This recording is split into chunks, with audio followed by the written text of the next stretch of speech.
నేను సాక్షాత్తు the legend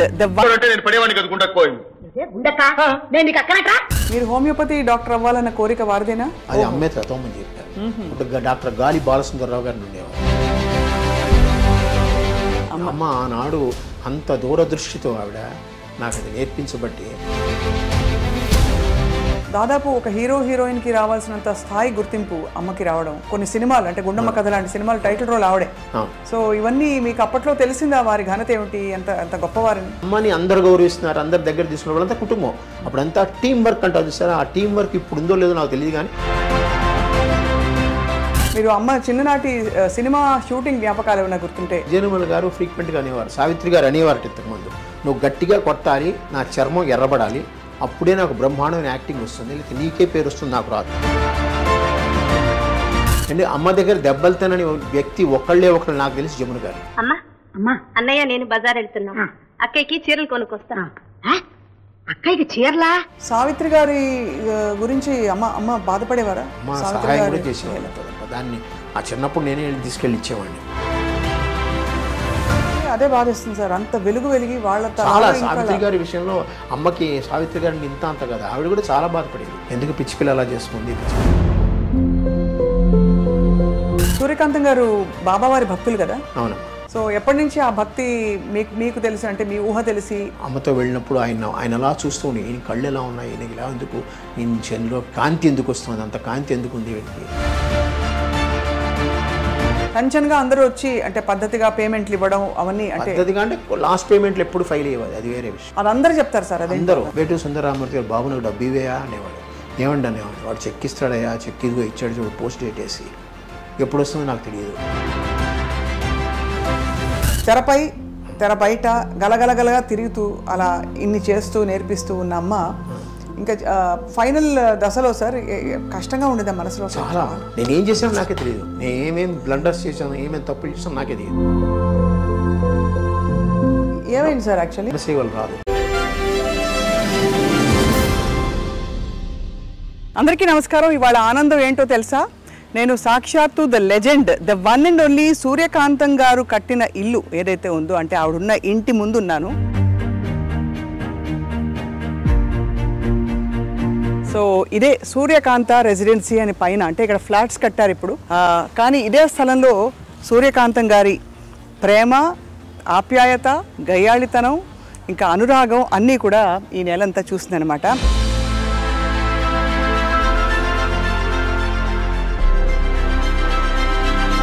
నిజానికి అటువంటి నటి నభూతో న భవిష్యత్. ఎందుకంటే 300 సినిమాలలో వేసిన పాత్రలన్నీ దాదాపు రెప్యుటేటివ్గా ఉన్నా కూడా ఎక్కడా బోర్ కొట్టించకుండా మెప్పించి, అలరించి, మైమరపించిన మహానటి నిజానికి సూర్యకాంతం గారే.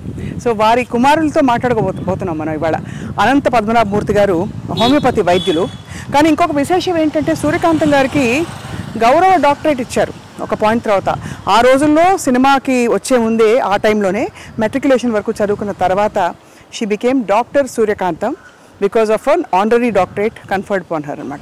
సో మరి సూర్యకాంతం గారి జీవిత విశేషాలు తెలుసుకుందామా? అయ్యో అయ్యో అయ్యో అనే ఆవిడ మరి జీవితంలో ఎంత హుందాగా, ఎంత ప్రేమగా ఉండేవారో తెలుసుకుందాం రండి.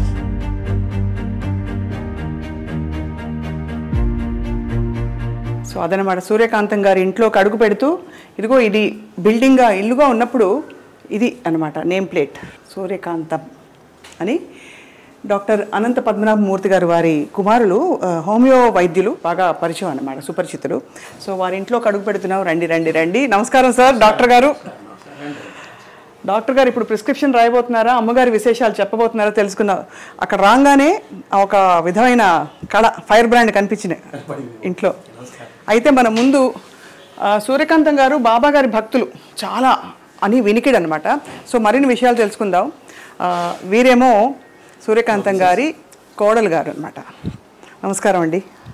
ఇక్కడ హోమియో మందులో వైపు అండ్ ఇక్కడ ఇటువైపు అంతా అవార్డులు, ఇంకా నవ్వులు, ఆశీస్సులు, పెద్ద పెద్ద వాళ్ళ ఫోటోలు ఉన్నాయి అక్కడ.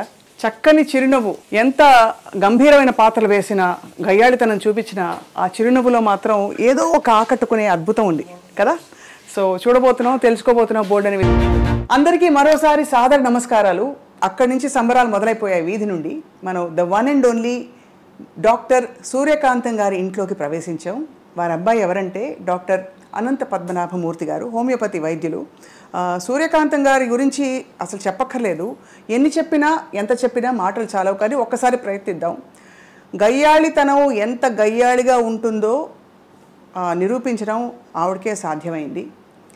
కోడల్ని రాచి రంపాన పెట్టాలన్నా, కొడుకుని చెప్పు చేతుల్లో ఉంచుకోవాలన్నా, అల్లుండి ఇంకా కూతుర్ని అందరినీ కూడా ఒక్కసారిగా ఒక్క గొంతుతో గర్జించి అదుపులో పెట్టుకోవాలన్నా వారికి మాత్రమే చెల్లింది.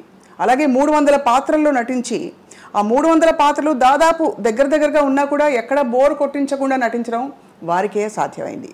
And last but not the least, వారి పేరు ఆ తర్వాత ఎవరికి పెట్టకపోవడం కూడా వారికే సాధ్యమైంది. సో ఆంధ్రుల అభిమాన నటి సూర్యకాంతం గారి జీవిత విశేషాలు తెలుసుకుందామా వారి కుమార్ నుండి. నమస్కారం అండి. సార్, మీరు వృత్తిపరంగా హోమియోపతి వైద్యులు. సో ఏమనాలో అర్థం కావట్లేదు. మీరేమో పూర్తిగా మెడిసిన్, ఇక్కడేమో సినిమా ఇండస్ట్రీ, కానీ మీ మొహంలో మాత్రం సినిమా కళ కనిపిస్తుంది. అంటే మీకు ఎక్కడో అభిరుచులు అవన్నీ ఉన్నాయని అర్థంతో పాటు తిరిగామండి బాగాను సినిమా షూటింగ్లకి వాటికి. అందువల్ల అందరితో పరిచయాలు ఉన్నాయి. అందుకనే మొన్న మెడ్రాస్లో అంత ధైర్యంగా నేను చేయగలిగాను. పెద్ద వాళ్ళని పిలిచి అమ్మ పేరు మీద వచ్చారంటే మీరు ఆలోచించండి. ఆవిడకు ఉండే పేరు, ఆవిడ వల్ల తిరిగిన. ఇప్పుడు రాజశ్రీ గారు వచ్చారు సినిమా ఫీల్డ్లో, తర్వాత జయచిత్ర గారు వచ్చారు, తర్వాత వచ్చి విశ్వనాథ రెడ్డి గారు వచ్చారు, నాగిరెడ్డి గారు అబ్బాయి ఆయన వచ్చాడు, ఆదిశేషయ్య గారు వచ్చారు. అట్లా చాలామందిని పిలిస్తే వెంటనే ఒప్పుకుని వచ్చారు. దానికి నిజంగా అమ్మే 90% అమ్మే. కానీ నిజంగా తెర మీద గయ్యాళి, కానీ ఆ గయ్యాళిని మనం ఏమీ అనలేము. అంత ప్రేమించబడే తత్వం వాళ్ళలో అలా ఉట్టిపడేది. ఒకటమ్మా, మా అమ్మ గురించి సినిమా స్టార్టింగ్లో ప్రేక్షకులుగా మీరందరూ తిట్టేవారు, కానీ సినిమా ఎండింగ్లో మీరందరూ మెచ్చుకునేవారు. ఆ సినిమాకి అక్కడే -+ జరిగిపోతుంది. పైగా మీరు గయ్యాళి అని చాలాసార్లు అన్నారు. అది నాకు నచ్చదు. మా అమ్మ గయ్యాళి కాదు. అవునా? మీ లెక్కలో గయ్యాళి. అవునా? మా లెక్కలో అనురాగ దేవత. మమ్మల్ని చక్కగా చూసుకుంది. నా భార్యను సొంత కూతురులా చూసుకునేది. ఇంట్లో తనే వండేది. మాకు వంట మనిషి ఉంది. ఏదైనా వంట మనిషి చేయాలి. పైపే మెరుగులే, తను చేసినా పైపే మెరుగులే. అంతే, లాస్ట్లో గరిటి పట్టడమే తప్పటి చేయలేదు. మా అమ్మ కూర్చొని చేసేది. ఆవిడకి హాబీ అది. చేపల పెంపకము, కుక్కల పెంపకము, వంట ఖాళీ ఉందంటే వంట చేసేది. పైగా వంట చేసి ఇతరులకు పెట్టాలనే ఉంది. ఆ ఇది ఉంది చూసారా, నాకు తెలిసి ఎవరికి లేదు. ఇప్పుడు ఎవరికైనా మనం బయట నుంచి కొనుక్కోవడమో లేదంటే ఎవరి చేత చేయించడమో అలా పెడతాం మనం. కానీ ఆవిడ తను చేసి పెట్టాలనే కోరికతో తను కూర్చొని చేసేది. ఏమేమి వంటకాలు చేసేవారు సార్? ఆవిడ ట్రెడిషనల్ వంటకాలే. పులిహార మెయిన్. జయలలిత గారికి కూడా చాలా ఇష్టం. చాలా వాళ్ళకి ఆదూర్ సుబ్బారావు గారు అనండి, ఎవరైనా సరే. అలాగే దద్దోజనం, అది కామను. తర్వాత ఉల్లిపాయ పులుసులు బాగా చేస్తుంది ఆవిడ. చిన్న ఉల్లిపాయలు వేస్తారు దాంతో. అది 4-5 రోజులు నిల్వ ఉంటుంది. అలాగే మనకి ఆనపకాయ అంటాను చూస్తారు. ఆనపకాయని పొడిచి ముక్కలు చేస్తుంది ఆవిడ. ఆ ముక్కలు చూడడానికి మీకు చేప ముక్కలా ఉంటాయి. పెద్ద ముక్కలు. పెద్ద ముక్కలు చేసి చేప ముక్కల్లా ఉంటాయి. అది ఆవిడే ఈ చేప ముక్క తినండి అంటుంది. అది ఫేమస్. ఇలాగ చాలా రకరకాలు ఈ చక్రబాణాలు అంటాను చూసారా, ఇవన్నీ ఆ పాతకాలంలో ఉండే పేర్లు ఇవన్నీ. అవే ఆవిడ చేసేది, అవే పెట్టేది అందరికీ. ఆవిడికి ఆ చివరి దశ వచ్చేటప్పటికి బయట నుంచి కూల్ డ్రింక్స్ కొంటామని చేసింది. కానీ మజ్జిగానే ఇంట్లో తయారు చేయాల్సింది గంగాళంతో. అంత చిన్నగా ఎంత గిన్నె ఉంటుందో గిన్నెలో తయారు చేసి పెట్టే. ఎవరు వచ్చినా మజ్జిగ ఇవ్వడం. పూర్తిగా అమ్మ మనసే అయితే. అంతే, అమ్మ మనసే. ఎవ్వరితో పెద్దగా అనవసరంగా కోపం తెచ్చుకోవడం లేదు. అందరినీ నాయన అని పిలుస్తుంది. పైగా ప్రతి వాళ్ళు ఆవిడ చిన్నతనం, నా చిన్నతనాన్ని నేను చూసాను. ఆవిడని అమ్మ, అందరూ అమ్మ అనే పిలుస్తారు. ఇంకోటి అక్క, లేకపోతే ఆ గుండమ్మ కథ వచ్చినప్పటి నుంచి గుండక్క ఫేమస్ అయిపోయింది. అందరూ అమ్మ అని పిలుస్తారు. ఒక్క భానుమతి గారు మటుకు సూర్యం అని పిలుస్తారు. సూర్యం అని పిలుస్తారు చిన్నప్పటి నుంచి. అలాగే కొంతమంది పాతకాలపు వాళ్ళు ఉన్నారు. షావుకార్ గారు అవనండి, నాగేశ్వరరావు గారు అవనండి, వీళ్ళందరూ. ఎందుకంటే ఆవిడ మొగరాయిళ్ళ ఉండేది అని తత్వం వాళ్ళలో ఉందన్నమాట. షావుకార్ జానకి అంజలిదేవి గారు అమ్మ అనే పిలుస్తారు. శారద గారు అమ్మనే పిలుస్తారు. విజయనిర్మల గారు అంటే చెప్పనక్కర్లేదు. ఆవిడ ఏది ఉన్నా సరే అమ్మతో మాట్లాడతారు. చాలా ఆవిడ పర్సనల్ విషయాలు కూడా అమ్మతోనే మాట్లాడతారు. అంటే అమ్మ ఆవిడ దగ్గర. అలాగే జయలలిత గారు, ఆవిడకి అమ్మే. కారణం ఏంటంటే సంజయ్ గారు అమ్మకి క్లోజ్ ఫ్రెండ్. అందువల్ల సంజయ్ గారు పోయినప్పుడు అమ్మ ఆవిడ దగ్గర తీసుకుని చూసుకున్నారు. దాంతో ఆ యొక్క అభిమానం ఆవిడకి చివరి వరకు ఉంది. మీరు హోమియోపతి డాక్టర్ అవ్వాలన్న కోరిక వారిదేనా? ఆవిడ కోరిక. నేను ఎంకామ్ చదివాను మేడం. ఎంకామ్ చదివితే బ్యాంక్లో ఉద్యోగం వచ్చింది 1974. ఈ హోమియోపతి 72-73లో డిప్లొమా కోర్స్ ఒకటి ఉంది. అది అమ్మే చదవమని చెప్పారు. అప్పుడు డాక్టర్ గాలి బాలసుందరరావు గారిని ఉండేవారు. చంద్రమోహన్ వాళ్ళ మామగారు ఆయన చెప్పాడు, నువ్వు హోమియో చదువుకో, బాగుంటుంది నీకు, మీ ఇంట్లో వాళ్ళకి కూడా హోమియో చాలా ఇష్టం, ఏదో నా పేరు కోసం నా దగ్గరికి వస్తారే కానీ మీకు అది బాగా పనిచేసింది, నువ్వు హోమియో డాక్టర్ అవ్వు, డిప్లొమా ఉందని ఆయనే చెప్పారు. కుప్పికరణ ఒక ఆయన ఉంటే ఆయన దగ్గరికి పంపించారు. ఆయన ద్వారా నేను నేర్చుకున్నాను, 2 సంవత్సరాలు డిప్లొమా చేశాను. తర్వాత నాకు ఆంధ్రా బ్యాంక్లో ఉద్యోగం వచ్చింది. ఆ కాలంలో అంతా 100 వాట్స్ బల్బులు కదా, ట్యూబ్ లైట్లు కూడా లేవు. నేను చెప్పే 72, 73లో ఆ వేడిలో ఫ్యాన్ వేసుకోకుండా పొట్లాలు కట్టాలంటే నా వల్ల కాదు. అందుకని మూట కట్టి పటకమే వారేశాను. బ్యాంకులో జాయిన్ అయ్యాను. ఆఖరికి 2000లో నేను ట్రాన్స్ఫర్లు తట్టుకోలేక నేను రిజైన్ చేశాను జాబ్. అప్పటి నుంచి మళ్ళీ హోమియో నాకు జీవితం అమ్మ నేర్పింది. అమ్మ ఆనాడు అంత దూరదృష్టితో ఆవిడ నాకు అది నేర్పించబట్టి ఈరోజు నాకు పెన్షన్ చాలా తక్కువ వస్తుంది. నాకు వచ్చేది 32,000 అంత పెన్షన్. అయినా కూడా నాకు హోమియోపతి వల్ల కొంచెం ఆదాయం ఉంది. అది ఇది కలిపి చక్కగా అందరికన్నా ఈక్వల్లో ఒక అప్పర్ మిడిల్ క్లాస్ పర్సనాలిటీగా నేను బతుకుతున్నాను. హాయిగా అదే అమ్మ నటించిన పాత్రలు అన్నిట్లో అంటే మీరు చాలా షూటింగ్స్కి వెళ్ళేవారా? దాదాపు నేను ఖాళీగా ఉన్నప్పుడు అమ్మ షూటింగ్కి వెళ్తాను. ఇంకా నాకు వ్యాపకం లేదు. నాకు సాధ్యమంత వరకు మీరు ఏమనుకోనంటే ఆ పదం మంచిదో కాదో అని అమ్మ కూర్చుని. అవునా? అదే ఆవిడ ఏం చెప్తే అదే, అలాగే అన్నీ. ఇప్పటికీ ఆవిడ పద్ధతులు పాటిస్తూనే ఉంటాను. పొద్దున్న 4 గంటలకు లేవడం, ఇద్దరం లేస్తాం. తను తొందరగా స్నానం చేస్తుంది, కొంచెం లేట్గా చేస్తాను అంతే. తను 5కే చేసేస్తుంది, నేను 6:30, 7 గంటలకు చేస్తాను. అది ఆఫ్ లేట్. నా ఖాళీ అయిన పేపర్లు చదువుకుని లేస్తాను అనమాట. అట్లాగా ఆవిడ పద్ధతులు అన్నీ. భోజనం కూడా పొద్దున్న టిఫిన్ 8:30కి. అప్పుడు మేము సద్యాన్నం తినడమో, వేడన్నం పెట్టుకుని తినడమో, అన్నమే పొద్దున. టిఫిన్ లేవు ఆ కాలంలో, మాకు టిఫిన్లు లేవు. మా ఇళ్లలో టిఫిన్లు ఉండవు. ఈ బజ్జీలు, పూరీలు ఇలాంటివి, ఇడ్లీలు ఏమీ ఉండవు. కావాలంటే బయట తినడం ఏమైనా. ఆవిడ అమ్మ పక్కి బయట ఇష్టం లేదు, బయట తిండి ఏది పడదు. అందుకని అన్నీ ఆవిడే చేసుకుంటుంది, ఆవిడే తింటుంది, ఆవిడే పెడుతుంది. దాదాపు ఒక హీరో హీరోయిన్కి రావాల్సినంత స్థాయి గుర్తింపు అమ్మకి రావడం, అలాగే అమ్మగారి పేరు మీదే కొన్ని సినిమాలు అంటే గుండమ్మ కథ లాంటి సినిమాలు టైటిల్ రోల్ ఆవిడే. సో ఇవన్నీ మీకు అప్పట్లో తెలిసిందా వారి ఘనత ఏమిటి, అంత గొప్పవారిని? గొప్పవారని తెలుసు, ఎందుకంటే అందరూ గౌరవిస్తారు. అప్పుడు నాకు గుండమ్మ కథ టైంలో చాలా చిన్నపిల్లవాడిని నేను. అందుకని అమ్మని అందరు గౌరవిస్తున్నారు, అందరు దగ్గర తీసుకున్న వాళ్ళంతా కుటుంబం. అప్పుడంతా టీం వర్క్ అంటారు చూసారా, ఆ టీం వర్క్ ఇప్పుడు ఉందో లేదో నాకు తెలియదు, కానీ అప్పుడు విపరీతంగా ఉంది. అందరూ వాళ్ళ ఏమైనా ఫంక్షన్లు పెడితే అందరూ అక్కడ కలవాలి. అందుకనే ఆనాడు మనకి దివిసీమ ట్రబుల్ వచ్చినప్పుడు అంతమంది యాక్టర్లు కలిసి వెళ్ళారు. అవును అవును. మరి అంత టీం ఇప్పుడు దొరుకుతుందా? అందరూ ఎవరికి వారు ఎవరి క్యారవాన్లో వాళ్ళకు ఉన్నాయి. వీళ్ళందరూ చెట్ల కింద కూర్చొని, చెట్ల కింద తిని, చెట్ల కింద ఉండేవాళ్ళు. మేకప్ రూమ్ ఒకటి ఉంటుంది, వీళ్ళందరూ చెట్ల కింద కూర్చొని చెట్ల కిందే ఉండేవాళ్ళు. ఎవరి కుర్చీ వాళ్ళది, కానీ భోజనాలు మటుకు అందరివి. చాలా కష్ట జీవితం ఆ రోజుల్లో. అంటే సినిమా ఇండస్ట్రీ అంటే అనుకుంటాం కానీ చాలా నిజంగా. ఎందుకంటే షెడ్ నుంచి బయటకు వచ్చారనుకోండి, ఫుఫ్ అనుకుంటూ వస్తారు, చెమటకి తట్టుకోలేక బయటకు వచ్చి చెట్ల కింద కూర్చునేవారు. ఇప్పుడంతా ఏసీలు పెద్దగా లేవు కదా. అవునవును. ఒక చోట ఏసీ ఉందంటే అందరూ 30 మంది కూర్చునిపోయేవారు లోపల. అలాగా. సో మీరు ఒక్కరే కదా సార్ సంతానం అమ్మకి? అమ్మానండి. ఒక్కరే పెరగడం మీకు ఎప్పుడైనా అంటే ఎంతో మంది అమ్మ దగ్గర తీసుకుని చదువు చెప్పించారు కదా, అందరితో పరిచయాలు మాకున్నాయి. అందరితో ఎవరు కానీ చాలా అందరికీ. కేసరి స్కూల్ మైలాపూర్ చూసారా, అందులోనే మాకు సంబంధించిన వాళ్ళు అందరూ. మీరు అమ్మ చిన్ననాటి సినిమా షూటింగ్ జ్ఞాపకాలు ఏమైనా గుర్తుంటే పంచుకోగలరు? ఎందుకంటే మీరు అంటే మా అందరికీ లెజెండ్స్ అని కనిపించి అసలు ఊహించుకోలేము. అటువంటి వారి మధ్య మీరు పెరిగారు.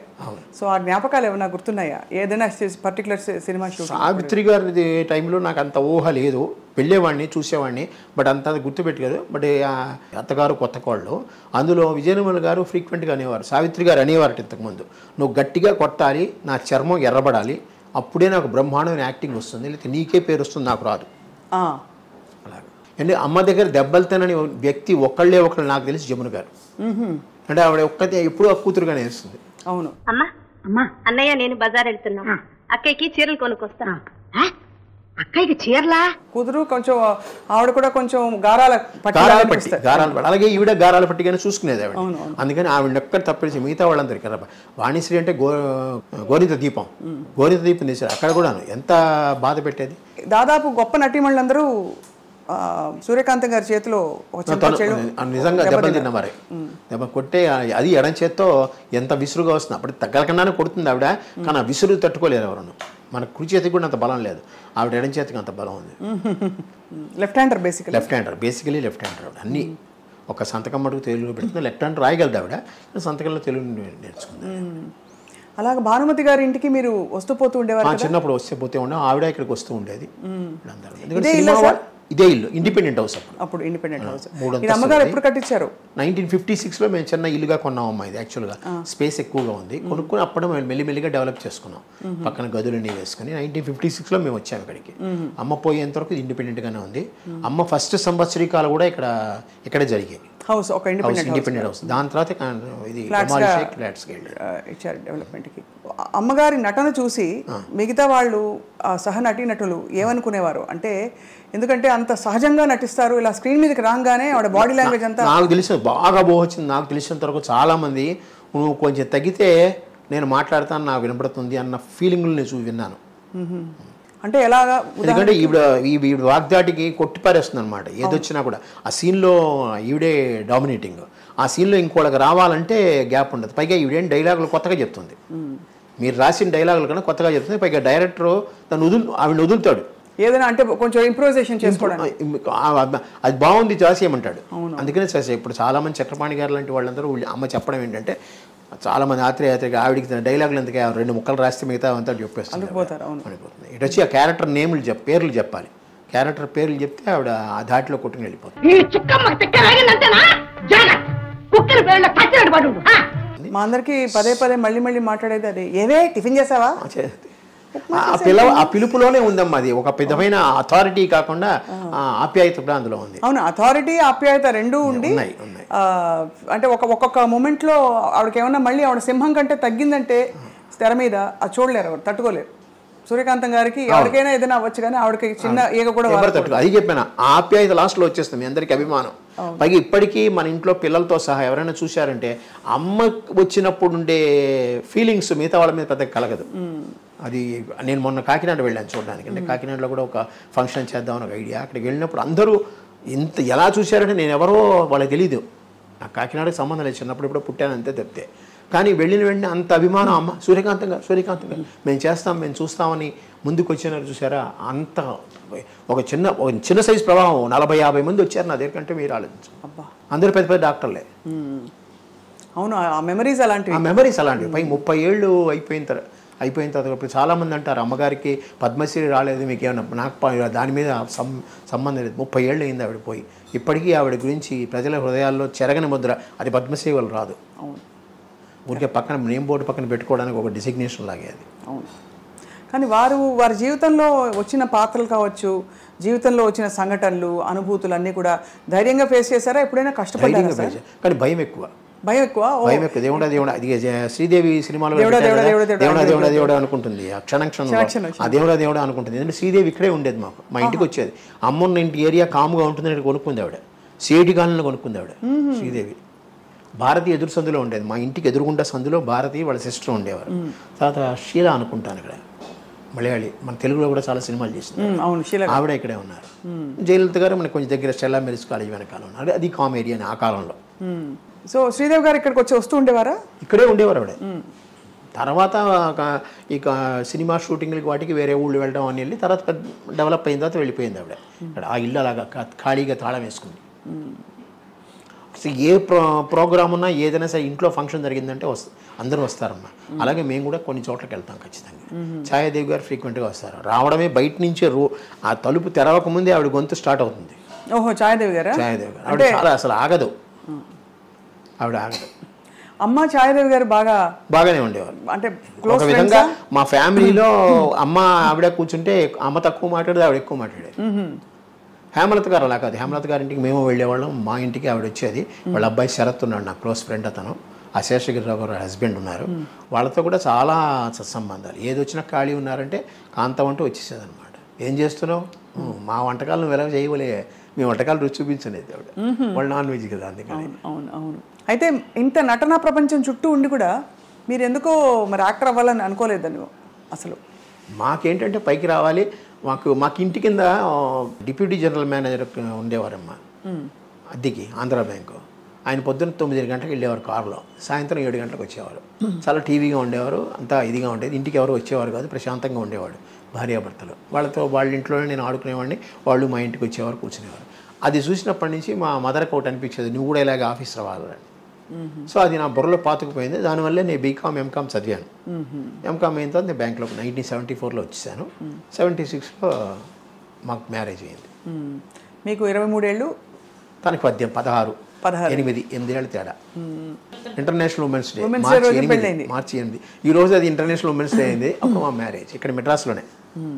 సో అయితే మరి జీవితం అంటే మామూలుగా అమ్మలు అన్ని చెప్తారు కదా, ఇలా ఉండాలి నాన్న, ఇలా ఉండాలి, ఇలా చేయాలి. అమ్మ అలా చెప్పించేవారా జీవితంలో లైట్గా హ్యాపీగా? లేదు, చాలా స్ట్రిక్ట్ మనిషి.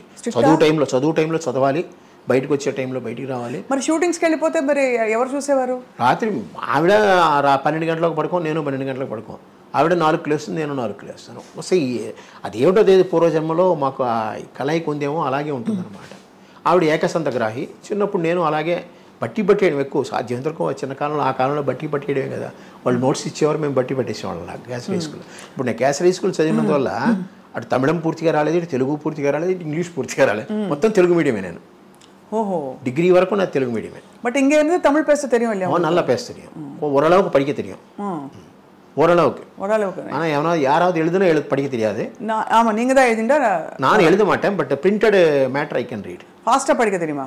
సో సుమారా కూటి படிக்கணும். బాగుంది. అయితే మీ చక్క అయితే ఇక్కడ ఉండే వాళ్ళకి అంటే తెలుగు తమిళ ప్రొఫెషన్కి తమిళ్ కావాలి కదా, నాకు హిందీ రాదు, హిందీ అస్సలు రాదు. అందుకనే మా పిల్లలిద్దరికి బాగా హిందీ నేర్పించాను. వాళ్ళ కేంద్రీయ విద్యాలయాలు జాయిన్ అయ్యారు. సో కేంద్రీయ విద్యాలయాల్లో హిందీ బాగా నేర్చుకున్నారు. హిందీ మరి మీ హైదరాబాద్ వాళ్ళకి మీకు వస్తుంది, బట్ మీ హిందీ కన్నా మా వాళ్ళ హిందీ బాగుంటుంది. మీది ఉర్దూ మిక్స్డ్ ఉంటుంది, మా వాళ్ళది రియల్ మీకు హిందీ చాలా బాగుంటుంది మేడం. నాకు హిందీ రాదు. కారణం ఏంటంటే 68-69లో తమిళ్ హిందీ ఒళిగే అనేవారు కదా ఇక్కడ, దాంతో నాకు పోయింది. పరీక్షా పేపర్ కూడా 5 ప్రశ్నలు అలా చూసి రాస్తే పాస్. అలాగే మేము పాస్ అయ్యాం. సూర్యకాంతం గారు బాబావారి భక్తులు కదా? అవునమ్మా. సో ఎప్పటి నుంచి ఆ భక్తి మీకు తెలిసి, అంటే మీ ఊహ తెలిసి?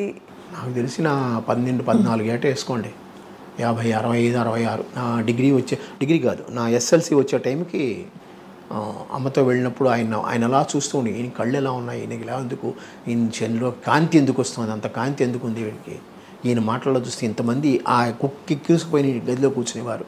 అట్లాగా కలిసారా ఎప్పుడైనా? స్వామి దర్శనం ఇచ్చారు కదా.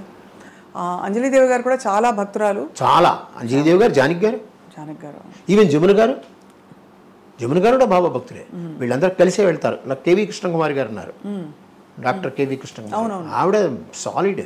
కానీ ఏమన్నా అమ్మకి మీకు తెలిసిన స్పిరిచువల్ ఎక్స్పీరియన్సెస్ ఏమైనా అయ్యాయండి? అంటే ఆవిడ ఏదో కష్టం వస్తే ఆవిడ తలుచుకుంటుంది అంతే.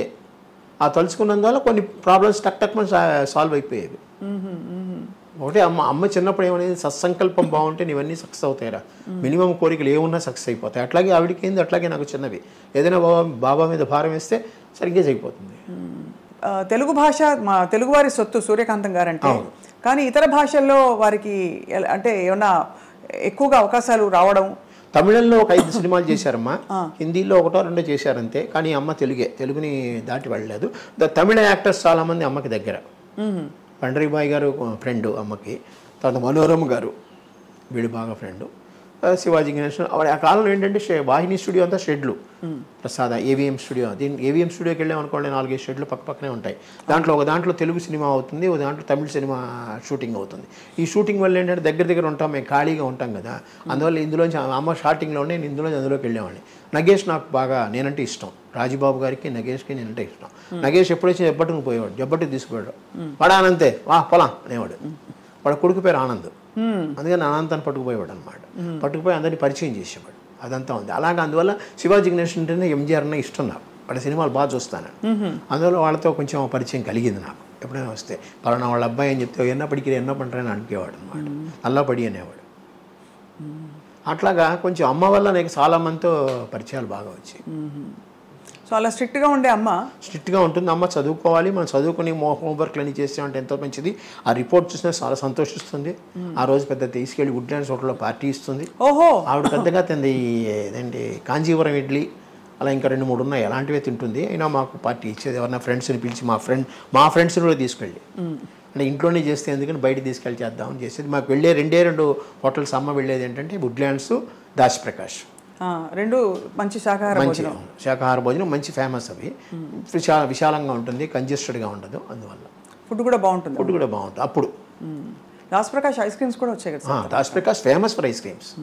సో అలా మరి అంటే ఒకవైపు ట్రెడిషనల్గా తెలుగింట ఉండే పద్ధతులు పాటింపులు అని ఉంటూ, ఇంకోవైపు సినిమా గ్లామర్ సినిమా ప్రపంచం, అందరూ అగ్రతారలు, ఇక్కడ పెద్ద పెద్ద కార్లు, పార్టీలు ఇవన్నీ ఉంటాయి కదా. అమ్మ మరి ఎలా బ్యాలెన్స్ చేసేవారు రెండింటిని? అక్కడ కాల్ షీట్ మాకు మా అసిస్టెంట్లు లేరు మా ఇంట్లో. మాకు పేరుకి మేనేజర్ ఉంటారు, ఆయన అకౌంట్స్ రాయడం మనకే. కాల్ షీట్లోనూ డైరీలోనూ అమ్మ ఎవరిని తీసుకోదు, తనే రాసుకుంటుంది. నేను పెద్దవాడిని ఆ డైరీలన్నీ నేను రాసేవాడిని. ఎవరో అని మీరు పలానా ప్రొడ్యూసరు, పలానా డైరెక్టరు, పలానా ప్రొడక్షన్ నెంబర్ను పేర్లు కొంతమంది పెట్టేవారు. Production number so sir Radhakrishna, producer Radhakrishna గారు, అట్లాగే అన్నీ అనమాట. టెన్షన్గా అందరూ వచ్చి అంటే పద్ధతిగా పేమెంట్లు ఇవ్వడం అవన్నీ అంటే పద్ధతిగా అంటే లాస్ట్ పేమెంట్లు ఎప్పుడు ఫైల్ అయ్యేది, అది వేరే విషయం. అది అందరూ చెప్తారు సార్, అది అందరూ. అది ఎందుకంటే అంటే అంత పెద్ద దిగ్గజాలకు కూడా ఇంతేనా అనిపిస్తుంది. కానీ ఒకటండి, అది అప్పుడు అమ్మకి తెలియదు, నాకు పెద్ద తెలియలేదు. బ్యాంకులో జాయిన్ అయిన తర్వాత నాకు విషయం తెలిసింది ఏంటంటే, ఇప్పుడు వెంకటేశ్వర సుందరరామూర్తి గారు ఉన్నారు, చిన్న ఎగ్జాంపుల్ చెప్తున్నాను. ఆయన ఏంటంటే సిసి గారు ఉన్నారు, నాకు చాలా క్లోజ్ పడలేదు. సిసి గారు అంటే చాలా క్లోజ్, నా సొంత కొడుకులో చూసుకుంటాడు ఆయన. వచ్చి నాకు 20 రూపాయలు కావాలనేవాడు, ఇచ్చేసేవాడు. నేను 2-3 రోజులు ఆగో చెక్ తెచ్చి ఇచ్చేవాడు. ఇది ఎప్పుడు పాస్ అయితే అప్పుడు డబ్బు తీసుకునేవాడు. అట్లాగా వేటూరు సుందరరామూర్తి గారు, బాబు నాకు డబ్బు ఇవేయా అనేవాడు. ఏమండి అనేవాడు. వాడు చెక్ ఇస్తాడయ్యా, చెక్ ఇదిగో ఇచ్చాడు చూడు, పోస్ట్ డేట్ వేసి, ఎప్పుడు వస్తుందో నాకు తెలియదు, డబ్బు ఇచ్చేస్తావా అనేవాడు. సరే అని క్లిప్కి పెట్టుకుని డబ్బు ఇచ్చేసేవాడిని. ఎంతండి ఆ కాలంలో 100-150.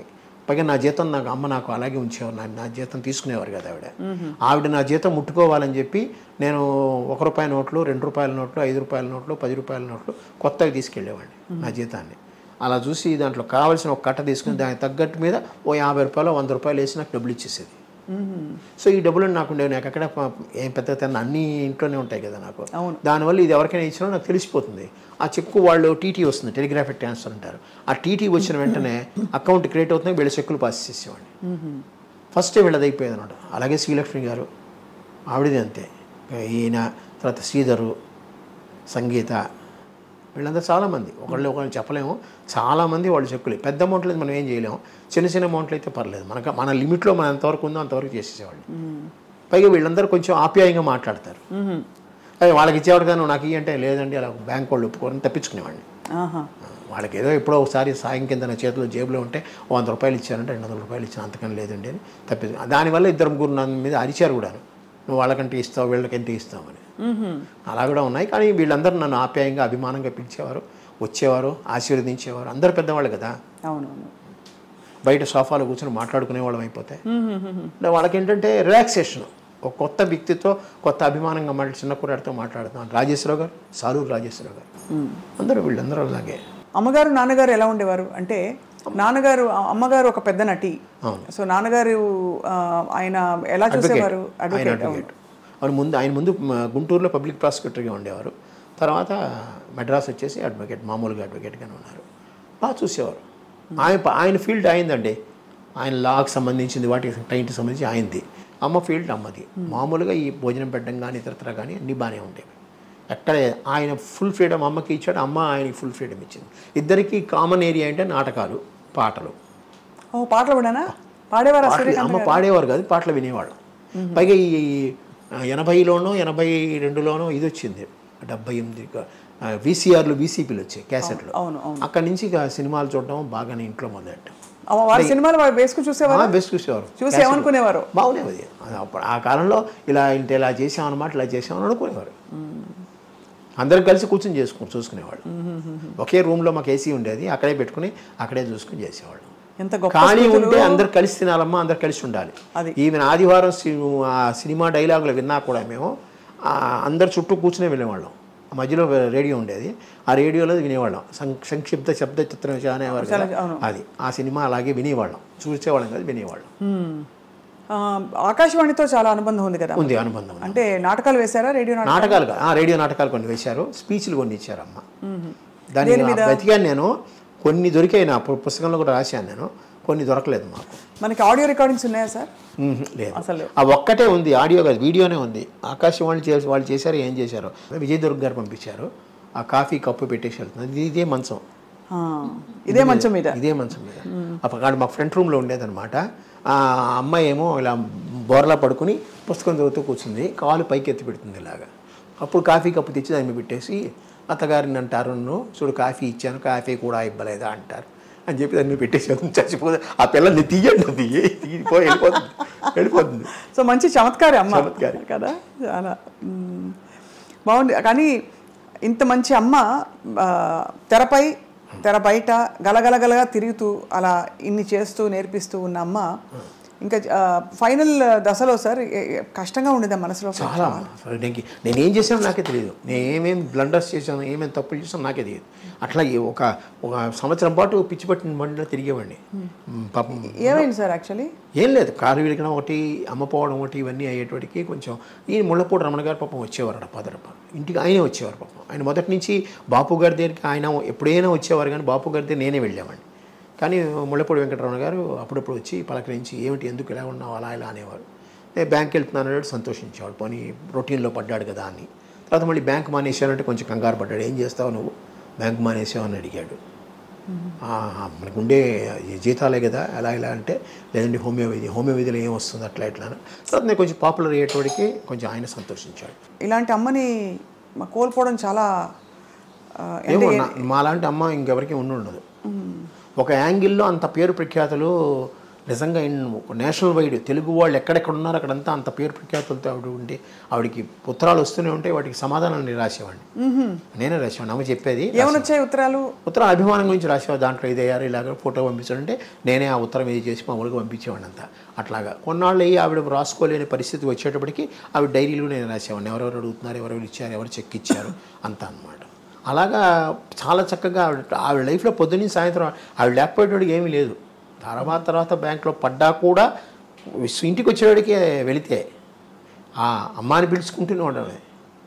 అందుకనే దీన్ని పిలవడం కూడా అమ్మ ఏ పేర్లు పెట్టి పిలిచేందో అందరినీ, ఇంటి ఇల్లారా అట్లాగా కొన్ని పేర్లు పెట్టి దీన్ని పిలిచేవాడిని. సినిమాలో ఉండే రకరకాల పేర్లు, రంగమ్మ, గంగమ్మ, అమ్మకి ఏమేమి పేర్లు ఉన్నాయో ఆ పేర్లని పెట్టి దీన్ని పిలిచేవాడిని. ఓ ఇంటి ఇల్లాలు ఎక్కడ ఉన్నాయంటే పాపం వచ్చేది పాపం. అట్లాగా కొన్నాళ్ళు ఆ విధంగా గడిచిపోయింది. అంత కొంచెం కొంతకాలం ఉండాల్సింది సార్ అమ్మ, ఉంటే బాగుండేదండి. నాకు ఇంకో ఆ విషయంలో వెళ్ళిపోయారు అంత తొందరగా. ఆవిడ కిడ్నీకి ఫెయిల్యూర్ అయింది, డయాబెటిక్. అమ్మకి ఏంటంటే ఎక్కువ నెయ్యి అలవాటు, ఫ్రైడ్ అన్నీ ఉడకేసినవి ఏది ఇష్టం లేదు ఆవిడకి, అన్నీ ఫ్రైగా ఉండాలి, స్పైసీగా ఉండాలి, నెయ్యి ఎక్కువ అలవాటు. దీంట్లో కొంచెం డయాబెటిక్ వచ్చింది, కంట్రోల్ చేసుకోలేదు. ఒకే కాఫీ తాగుతుంది రోజుకి, ఆ కాఫీలో పందారు వేసుకుని తాగుతుంది. అలాగా ఏది కంట్రోల్ చేసుకునేది, అన్నం బాగానే తినేది, తనకు ఎంతవరకు కావాలో అంతవరకు తినేది. అలాగా డయాబెటీస్ వచ్చి డయాలసిస్లోకి వెళ్ళిన తర్వాత కొంచెం కష్టమైంది. మీరు అడిగిన దానికి జయలలిత గారు అమ్మ పోయినప్పుడు దీంట్లో వచ్చి అమ్మ శవపేటిక మీద ఇది వేసి మాట్లాడి ఒకటే అన్నారు, నన్ను అనంత్ అని పిలుస్తుంది ఆవిడ. అనంత్ నాకెందుకు చెప్పలే ముందు, నువ్వు నాకు చెప్పుంటే దీనికన్నా బెటర్ ట్రీట్మెంట్ నేను ఇప్పించేదాన్ని కదా. ఆవిడప్పుడు చీఫ్ మినిస్టర్, ప్రోగ్రామ్స్ క్యాన్సిల్ చేసుకుని వచ్చింది ఆవిడ. అమ్మ పోవడం ఒక మాట, ఆవిడ అన్నమాట 2-3 నెలలు నాకు తిరగబట్టింది నిజంగా. ఆవిడకి ఇచ్చుంటే మరి చీఫ్ మినిస్టర్ హోదాలో కూడా ఏది హాస్పిటల్లో చేయించేదో కదా. ఇవన్నీ నేను చాలా కాలం మర్చిపోలేకపోయాను. నిజంగా ఆవిడ అన్న దాంట్లో మోర్ దెన్ 100% రైట్. నిజంగా ముందే ఆవిడకి చెప్పుంటే ఆవిడ ఇంకో విధంగా మనం తీసేది కదా. పైగా తెలిసిన వాళ్ళం మేము, ఆవిడకి బాగా క్లోజ్ అయిన వాళ్ళం, ప్రపంచం అంతా తెలిసిన వారు, పెద్ద పెద్ద వాళ్ళు ఉన్నారు. కానీ ఆ టైంకి అది ఎవరికి స్ఫురించలేదు కాబట్టి. కానీ అవస్థపడలేదు కదా సార్ ఎక్కడ అవస్థపడలేదు. లాస్ట్ ఎందుకు సెప్టెంబర్ ఇది చూపించబోయే, ఇదిగోండి అమ్మకి డాక్టరేట్ ఇచ్చారు, చూడండి ఒకసారి, అక్కడ ఇక్కడ కూడా చూసుకో. 27/7/1994 అప్పుడు ఇచ్చారు. 4 నెలల తర్వాత అమ్మపోయారు. అంతవరకు అమ్మ తిరిగారు, తిరుపతి వెళ్ళి తీసుకున్నారు, పద్మావతి విశ్వవిద్యాలయంలో అక్కడ వెళ్ళి తీసుకున్నారు డాక్టరేట్. అప్పుడు బాగున్నారు, కారులో వెళ్ళి వచ్చాం కదా మేము. సో తర్వాత ఏమైంది? తర్వాత స్లోలీ డయాలసిస్ వచ్చిందమ్మా. యాక్చువల్గా అక్టోబర్లోనే ఎప్పుడు డయాలసిస్కి వెళ్ళామన్నమాట. వారానికి 2 ఏదో వచ్చింది. తర్వాత అక్కడ బాగాలేదన్నట్టుగా మేము హాస్పిటల్ మార్చమని చెప్పారు అమ్మ. నువ్వు హాస్పిటల్కి వెళ్దాం, నువ్వు తీసుకున్నావు కదా, నీకు బాగుపడింది. నేను ఫిజికలీ హ్యాండిక్యాప్డ్, ఆ యాక్సిడెంట్లు దెబ్బతిన్నా కదా, అందుకని అక్కడికి వెళ్దామంటే సూర్య హాస్పిటల్ వచ్చేవాడికి వారానికి 2 రోజులు చేశారు. అట్లాగే ఇంటి దగ్గర నుంచి వెళ్ళేవాళ్ళం. అక్టోబర్లోనే ఇప్పుడు వెళ్ళాం. అక్టోబర్ నవంబర్ అయ్యేటాడు కొంచెం హార్ట్ ప్రాబ్లం కూడా అమ్మకు వచ్చింది. దాంతో వాళ్ళు ఐసీయూలో పెట్టారు డిసెంబర్ 10వ తారీఖు ఎప్పుడు మేము హాస్పిటల్కి వెళ్ళాం. అక్కడి నుంచి అలాగా అయిపోయింది. కానీ వీళ్ళందరూ రాధాకుమారి గారు కానీ, ముళ్ళపూడి వెంకటరమణ గారు కానీ, వాళ్ళ మిసెస్ గారు, వాళ్ళ తాలూకు వాళ్ళు అందరూ, సినిమా వాళ్ళు ఇక్కడ ఉన్న వాళ్ళందరూ హాస్పిటల్కి వచ్చి చూసిన వాళ్ళే. హాస్పిటల్లో ఎన్ని రోజులు ఉన్నారు సార్? హాస్పిటల్లో 11 రోజులు 12 రోజులు ఉన్నారు. 12 రోజులు ఉన్నారు. కానీ ఈ వార్త వినగానే అందరూ అయిపోయి ఉంటారు. అందరూ అయిపోయారు. అది పైగా రాత్రి అమ్మ 9:15 ఎంతకో పోయారు. అప్పుడు వెంటనే రమణ గారే వచ్చి ఎంవిఎస్ ప్రసాద్ గారు ఒక ఆయన ఉన్నాడు, ఆయన చెప్పిన వెంటనే ఆయనే త్రూఅవుట్ పేపర్స్ అన్నీ వచ్చేసేట్టు చేశారు. వచ్చారు జనాలు, కొంతమంది యూట్యూబ్లో చూసాను ఎవ్వరు రాలేదు, ఒక్కళ్ళే కూర్చున్నారు, మేము ముగ్గురమే ఉన్నాం అలా అన్నట్టుగా ఏదో యూట్యూబ్లో వచ్చాయి. కానీ అది కాదమ్మా, ఆ రోజు అందరూ వచ్చారు. ఇంకా శారద గారు వచ్చారు, జీవరలక్ష్మి గారు వచ్చారు, వాణిశ్రీ గారు వచ్చారు, అందరూ వచ్చి చూసి వెళ్ళారు. మీ పాత్రికేయులు ఎంతోమంది వచ్చారు. అంటే ఎందుకు అనిపిస్తుంది అంటే సార్, అంత వైభవంగా జరిగిన మెడ్రాస్లో ఉన్నంత వరకు అందరు వచ్చారమ్మా. అయితే శ్మశానానికి తీసుకెళ్ళేటప్పుడు 7 మంది 8 మంది వెనకాల వచ్చారు, ఎవరు సినిమా వాళ్ళు. ఎన్టీ రామారావు గారితో అక్కినేని నాగేశ్వరరావు గారితో చాలా బాగుంది. ఎన్టీ రామారావు గారు వస్తానని చెప్పి ఆయన కోసం నేను మధ్యాహ్నం వరకు ఉంచాను. సడన్గా ఆయనకి ఏదో ప్రోగ్రామ్ వచ్చిన తర్వాత అటు డైవర్ట్ అయ్యారు ఆయన. అందువల్ల రామారావు నాగేశ్వరరావు గారు ఏదో బయట ఊళ్ళో ఉన్నారు కానీ రాలేకపోయారు, ఫోన్లోనే చెప్పారు నాకు. నేను అది మేము జీర్ణించుకోలేని ఇది యాక్చువల్గా. అలాగే చివరి వరకు చెప్పారు కదా, 4 నెలల ముందు ఆవిడ డాక్టరేట్ కోసం మేమందరం తిరుపతికి కారులో వెళ్ళామంటే మీరే ఆలోచించండి. మరి మీరు స్టేజ్ ఎక్కాలి కదా, కింద తీసుకోకూడదు, స్టేజ్ కూడా మెల్లిగా పట్టుకుని ఎక్కి అక్కడ కూర్చొని తీసుకుంది ఆవిడ. టైం అలాగా. ఎంత వయసు సార్ అమ్మకి అప్పుడు? అప్పటికి 70 ఏళ్ళు అవుతాయమ్మా.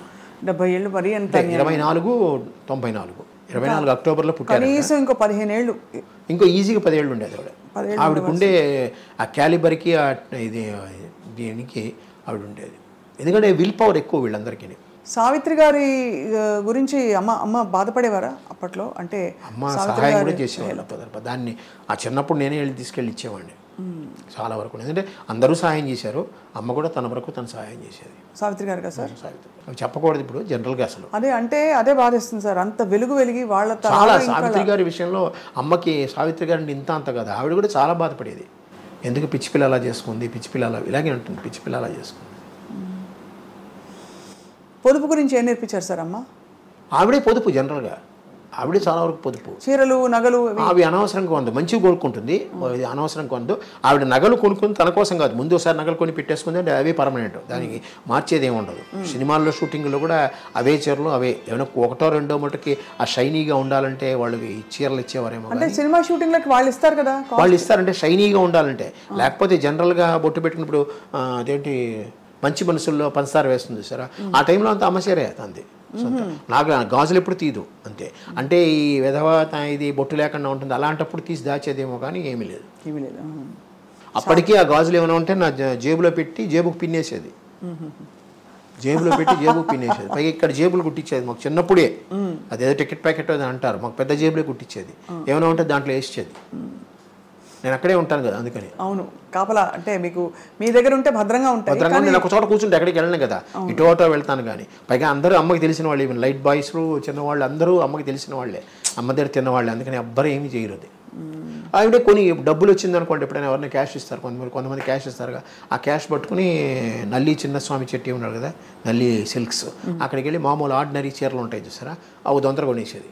6, 8, 10 డబ్బులు పెట్టి. పక్కనే టీవీ జ్యువెలరీ ఉండేది టీ నగర్లో, పనగల పార్క్ ఎదురుగుండా. అక్కడ ఈ తాళి బొట్టులు చిన్నవి, చిన్న గొలుసులు, ఉంగరాలు అలాంటివి కొని పెట్టేది. ఎప్పుడైనా ఎవరికైనా పెళ్ళిళ్ళు కావాలంటే అది ఇచ్చేసేది.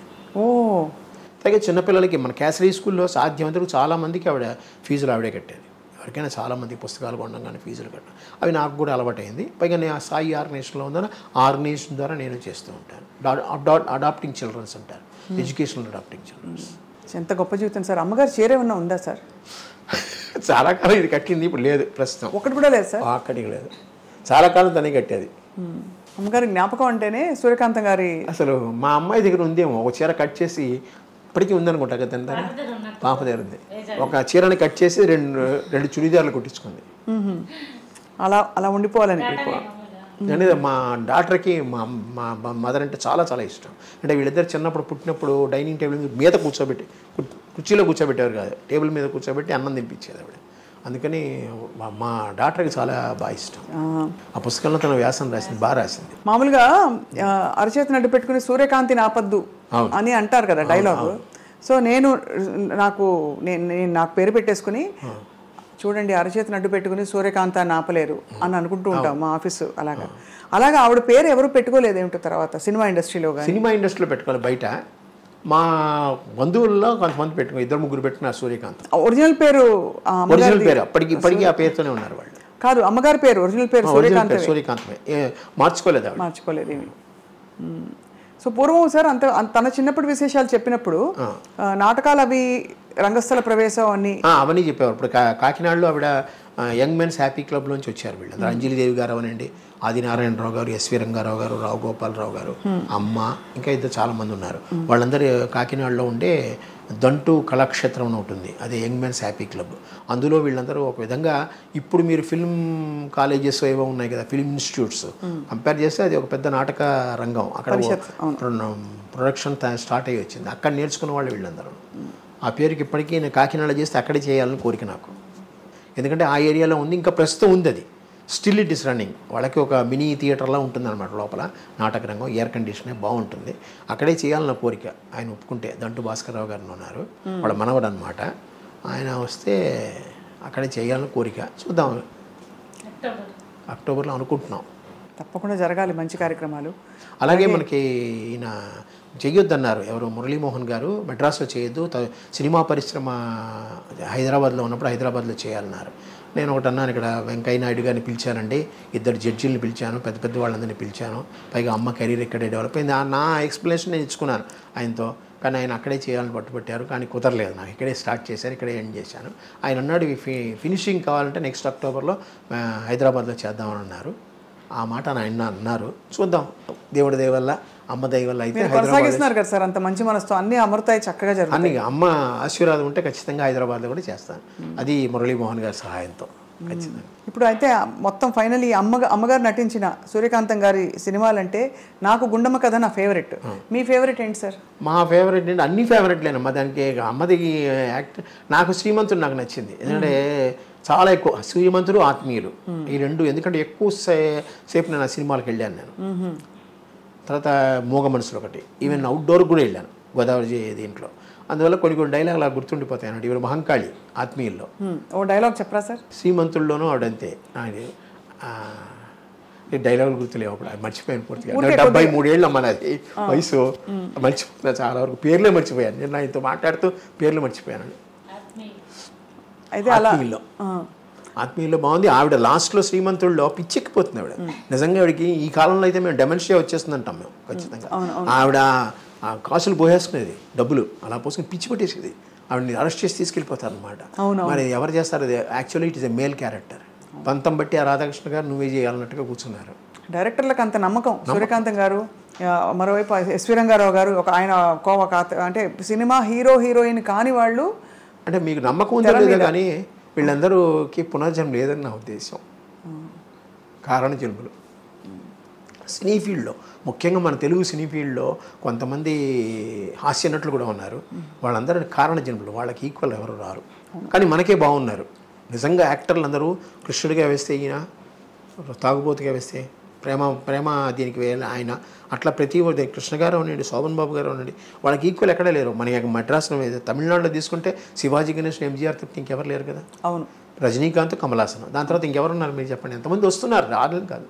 మనకి మటుకు ఆ క్యారెక్టర్ యాక్టర్స్ అలా వచ్చేసారు అనమాట. అవును, చాలామంది. కానీ సూర్యకాంతం గారి పాత్రని భర్తీ చేసేవాళ్ళు రాలేదు. అటువంటి గొప్ప పాత్రలు అంటే మనకి అంత సహజంగా కనిపించే పాత్రలు లేరు.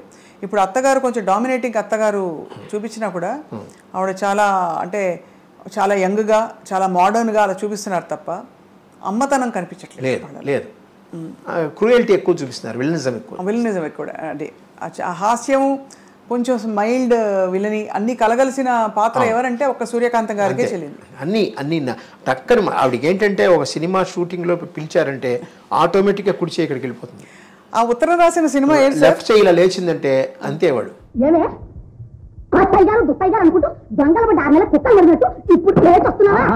ఈ రెండు ఆ ముక్కు తిప్పడం కానీ, కళ్ళు తిప్పడం కానీ, మాట విరుపు కానీ అవన్నీ టకటక వచ్చేస్తాయి ఆవిడకి. Entire her body will act. అదేం సినిమా సార్? ఏంటది ఉత్తరం ఏదో వచ్చింది ఇంగ్లీష్లో చదువు అంటే మై డియర్ అంటే నా ప్రియమైన ప్రియానా అంటుంది అని నాథా. డియర్ అంటే దుప్పి కాదు ప్రియమైన దుప్పి అంటే నా ప్రియానా కాదు నాథానా అని. అసలు ఒక్కొక్క రిమార్కబుల్, చాలా రిమార్కబుల్. సూర్యకాంత్ గారికి వేరే ఇతర హాబీస్ ఉండేవా సార్? చేపల ట్యాంకులు, చేపలతో చూసుకుంటుంది. 4 ట్యాంకులు ఉంటాయి ఇప్పుడు లేవు మా ఇంట్లో. ఎందుకు ఇష్టం సార్ చేపలు? చేపలు ఆవిడ చేపలు క్లీన్ చేసుకోవడం, చేపలతో ఆడుకోవడం. కుక్కలు 3 ఉండేవి మాకు. అల్సేషన్ ఒక బయట కట్టేసేవాడు ఎక్కువ. పొమరీన్ డాగ్ ఒకటి, డాషన్ డాగ్ ఒకటి ఉండేది. ఆ 2 ప్లస్ వంట, ఈ 3. ఆవిడకి ఇంకేం లేదు, పుస్తకాలు చదువుకోవడం. పెద్ద హాబీ పుస్తకాలు చదవడం. ఆ పుస్తకాలు చదువుతూనే రాత్రి వరకు ఉంటుంది. ఆవిడ చదివినంతకాలం చదివిన తర్వాత నా చేత చదివించుకునేది. అలాగే రోజు పుస్తకం చదువుతూ ఆవిడ నిద్ర చిన్న సైజు గురకు వచ్చిందంటే పుస్తకం మూసేవాడిని. అట్లాగా నేను చెప్పానుగా, పొద్దున్న లేచినప్పటి నుంచి అమ్మతోనే నాకు ఏదో ఒకటి, ఏ పుస్తకమైనా సరే. అలాగే ఎద్రపూడి సులోచన గారు, మాదిరెడ్డి, వీళ్ళందరూ చాలామంది మన ఇంటికి వచ్చేవారు, మాట్లాడేవారు. అవన్నీ ఉన్నాయి. వాళ్ళతో కొంచెం పరిచయాలు ఉన్నాయి నాకు. నీ పేరే పెట్టాను రా అనంతని జీవన తరంగాల్లో 2వ కొడుక్కి అని చెప్పింది ఆవిడ. చెప్పేవారు. చాలా great life sir. Malathi Chandrarao అమ్మకి ఇంకొక హాబీ వాచీలు ఎక్కువ. వాచీలు అంటే చాలా ఇష్టం. ఉంటూనే ఉంటుంది ఆవిడ. అలాగే కళ్ళజోళ్ళు మారుస్తూనే ఉంటుంది ఆవిడ. కార్లు ఒకటి. ఆ కార్ల గురించే చాలా చోట్ల యూట్యూబ్లో ఆవిడ కార్ల బిజినెస్ చేయలేదు. ఆవిడ ఫారెన్ కార్లు కొనుక్కుంటుంది. ఈ మధ్యలో స్టేట్ ట్రేడింగ్ కార్పొరేషన్ ఒక ఆయన ఉంది, ఆయన సర్వేశ్వరరావు గారు ఒక ఆయన ఉన్నాడు, దానికి మేనేజరు. ఆయన కొత్త కారు ఏదైనా షిప్లోంచి వచ్చింది అంటే ఫారెన్ కారు నాకు ఫోన్ చేసేవాడు, నేనే తీసేవాడు. ఇలా కారు వచ్చిందో ఒకసారి చూడనేవాడు. వెళ్ళి నేను డ్రైవ్ చేసి కొంచెం అలాగా నాకు ఒక హాబీ ఉందిలేండి, అది చూసేవాడిని. అమ్మ చెప్పింది ఎక్కడికి వెళ్ళారంటే ఇలా వెళ్ళానంటే, బాగుందా కారు అంటే, పెద్ద కారు అమ్మ అంటే ఇలా చూద్దాం అనేది వెళ్ళేది. నచ్చిందంటే ఇది ఇచ్చేసి అది తీసుకునేది. అది అంతే తప్పితే ఇంకేం లేదు. అది వ్యాపారం అని అనుకున్నారు. కానీ అమ్మ ఏంటంటే ఆవిడే డ్రైవ్ చేసేవారు.